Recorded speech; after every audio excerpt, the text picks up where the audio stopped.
সুপ্রিয় দর্শক শ্রোতা, আমি প্রফেসর ডাক্তার মোহাম্মদ মঞ্জুরুল আলম, নাক কান গলা রোগ বিশেষজ্ঞ ও হেড নেক সার্জন, সাবেক বিভাগীয় প্রধান, বঙ্গবন্ধু শেখ মুজিব মেডিকেল বিশ্ববিদ্যালয়। আমাদের আজকের আলোচনা অ্যাকিউট অটাইটিস মিডিয়া অর্থাৎ হঠাৎ সৃষ্ট কানের প্রদাহ।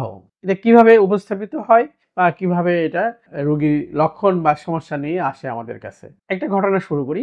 এই অ্যাকুট অটাইটিস মিডিয়া সাধারণত শিশু বা বাচ্চাদের বেশি হয়। এই ক্ষেত্রে দেখা গেল রাত্রে হঠাৎ বাচ্চা কান্না দিয়ে কাটি করছে, কানে হাত দিয়ে কান্নাকাটি করছে, মা অস্থির হয়ে গেল, বাবা অস্থির। তারপরে দেখা গেল যে বাচ্চা অনেক কান্নাকাটি, সারা রাত বাচ্চার ঘুম হইতেছে না, বাচ্চা শুধু কানে হাত দিয়ে বারবার কান্নাকাটি করছে, বাবা মা অস্থির। এক পর্যায়ে গিয়ে দেখা গেল যে বাচ্চা আর কাঁদছে না, ঘুমিয়ে পড়ছে, মাও ঘুমিয়ে পড়ছে। এটা হলো acute otitis media in children, মানে হঠাৎ সৃষ্ট কানের প্রদাহ বাচ্চা শিশুদের এই টিপিক্যাল একটা সাইন সিমটম নিয়ে হয়। প্রথম অবস্থায় বাচ্চাতে যেটা হয়, কানের ভিতরে ব্যথা সৃষ্টি হয়, বড়দেরও তাই, যে ব্যথা সৃষ্টি হয়, এটা পুঁজে পরিণত হয় পানিটা। এই পানিটা যখন পর্দায় আঘাত করে তখন কিন্তু পর্দাটা আমাদের অনেক পাতলা, এই পাতলা পর্দা ফেটে যায় এক পর্যায়ে গিয়ে, তারপরে সেটা থেকে পুঁ যেমন পানি বের হয়ে আসে। বাচ্চাটির যখন পুঁ যেমন পানি বের হয়ে আসে তখন বাচ্চাটি আর ব্যথা অনুভব করে না, বাচ্চাটা ঘুমিয়ে পড়ে, সাথে সাথে বাবা মাও ঘুমিয়ে পড়ে।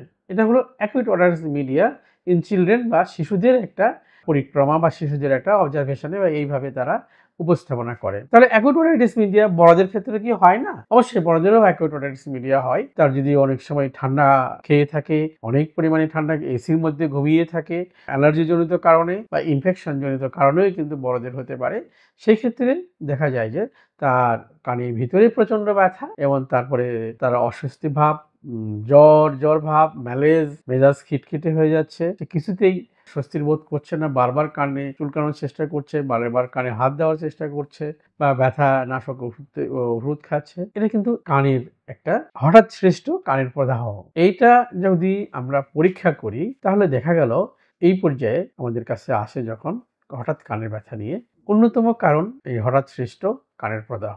পরীক্ষা করলে দেখা যায় যে এই সময় সে কানে কিছুটা কমও শোনে এবং এই সময় তার টোফনি হয়, অর্থাৎ নিজের কথা নিজেই অত্যন্ত জোরে শোনে এবং কানে প্রচন্ড ব্যথা অনুভব করে। আর যদি আমরা কানের অরোস্কোপ কিংবা এন্ডোস্কোপ দিয়ে যে কানের পর্দা পরীক্ষা করি, সেক্ষেত্রে দেখা যাবে যে কানের পর্দা লাল হয়ে রক্তিম হয়ে আসে, কনজেস্টেড এবং মনে বাল্জড আউট। যে কোনো সময় এটা মানে ভেতরের কিছু বের হয়ে আসবে। ভেতরে কি আছে? অ্যাকুট অবস্থায় তার ভিতরে পানি হয়েছিল, এটা ইনফেকশনে পরিণত হয়ে পুঁজ হয়ে গেছে। এই পুঁজটা যে কোনো সময় বের হয়ে আসবে। এই পুঁজটা বারবার পর্দা, কানের পর্দা পাতলা, আগেও বলেছি, এই পাতলা পর্দায় গিয়ে আঘাত করছে বা গিয়ে যে কোনো সময় বাস্ট হওয়ার চেষ্টা করতেছে। এবং কানের যে ক্যাভিটিটা, এটা আমাদের অত্যন্ত ছোট, মাত্র 4 মিলিমিটার কিছু ধরে, এখানে অল্প কিছু ধরে এখানে পানি বা পুঁজ। যখন এটা আমাদের পর্দাকে আঘাত করে তখন বারবার সে ব্যথা অনুভব করে এবং এই ক্ষেত্রে তার নিজের কথা নিজেই শুনতে পায়। এক্ষেত্রে আমরা দ্রুত যে চিকিৎসা দেই সেটা হলো অ্যান্টিবায়োটিক এবং ব্যথানাশক ঔষধ এবং অ্যান্টিহিস্টামিন, তার সাথে নাকের ড্রপ দিয়ে থাকি এবং তাকে আমরা অনেক কিছু উপদেশ দিয়ে থাকি।